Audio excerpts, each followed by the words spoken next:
আমাদের কি জুলাই আন্দোলন করা ভুল ছিল, যার কারণে রাস্তায় ফালাই দিয়ে লোকজন লাইট খাইতেছে।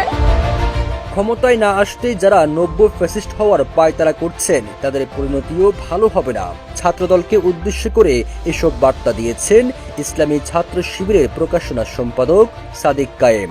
তিনি বলেন, জীবনের উপর কারো জোরপূর্বক নিয়ন্ত্রণ বরদাস্ত করা হবে না। ছাত্রদলকে এমন কঠোর বার্তা দেওয়ায় নেটিজনদের মধ্যে দেখা দিয়েছে মিশ্র প্রতিক্রিয়া।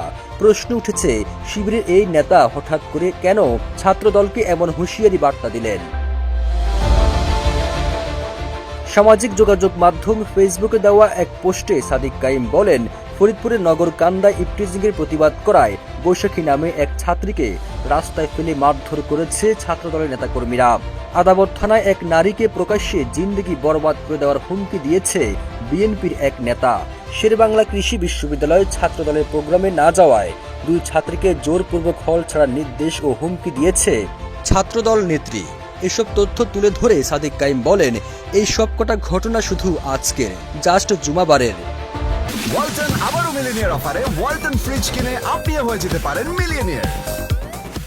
ওই পোস্টে সাদিক কাইম আরো বলেন, নারী নিরাপত্তায় যাদের কনসার্ন তাদের এই প্রত্যেকটা ঘটনায় অ্যাড্রেস করার কথা ছিল, তা না করে কেবল সিলেক্টিভ কেসকে কেন্দ্র করে ছাত্র শিবিরের বিরুদ্ধে মব ক্রিয়েট করা এক কথায় স্পষ্ট করে নারী নিরাপত্তায় নয় বরং স্বার্থই আপনাদের কাছে মুখ্য।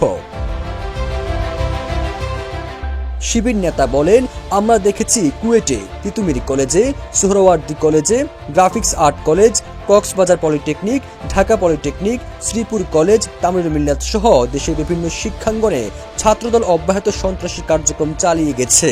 তার ধারাবাহিকতায় শেরেবাংলা কৃষি বিশ্ববিদ্যালয়ে দলীয় প্রোগ্রামে না যাওয়ায় নিষিদ্ধ ছাত্রলীগের কায়দায় দুই ছাত্রীকে হল ছাড়ার হুমকি দিয়েছে। সবুজ আলম, ইত্তেফাক।